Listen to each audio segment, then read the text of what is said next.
perkenalkan, saya berasal dari kelompok 2, kelas manajemen kantor hukum E, yang diampu oleh Bapak Dr. Hufron SHMH dari Fakultas Hukum Universitas 17 Agustus 1945 Surabaya.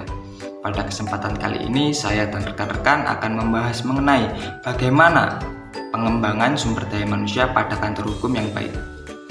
Yang pertama, kantor hukum kami ini diberi nama Raff & Partners dengan visi winning with integrity, yang artinya kantor hukum kami ini ingin menyelesaikan semua kasus dengan integritas dan sebaik mungkin.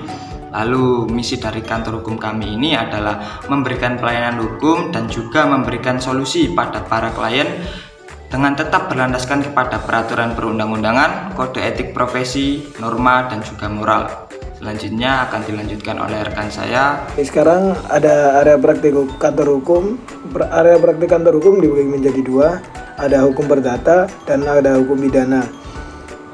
Di hukum perdata, satu ada hukum perbankan, hukum kepailitan, hukum properti dan rumah susun, hukum tata usaha negara, hukum hak milik intelektual, hukum telekomunikasi, hukum pidana lingkungan hidup, arbitrase dan alternatif penyelesaian sengketa, hukum keluarga, hukum korporasi, hukum pasar modal.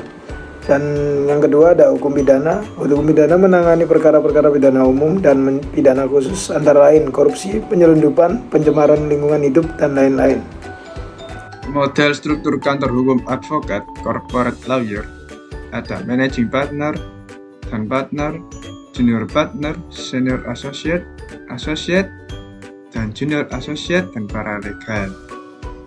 Strategi pembagian sumber daya manusia pada kantor hukum, yaitu seleksi calon anggota. Dengan adanya seleksi menjamin kantor hukum memiliki anggota yang tepat untuk suatu jabatan atau pekerjaan, memastikan keuntungan investasi sumber daya manusia, mengevaluasi dalam memperkerjakan dan menempatkan pelamar sesuai minat, memperlakukan pelamar secara adil dan meminimalkan diskriminasi. Training atau pelatihan. Training atau pelatihan merupakan langkah yang pada umumnya diambil oleh kantor hukum untuk meningkatkan skill para anggotanya. Jika memiliki skill atau keterampilan yang mumpuni, maka setiap anggota dapat memberikan kinerja yang terbaik bagi kantor hukum. Pendidikan. Pendidikan yang maksud di sini dapat berupa pendidikan formal maupun non-formal. Setelah melewati proses pendidikan, umumnya anggota akan tetap kembali ke kantor hukum dan mengimplementasikan ilmunya untuk menunjukkan kantor hukum.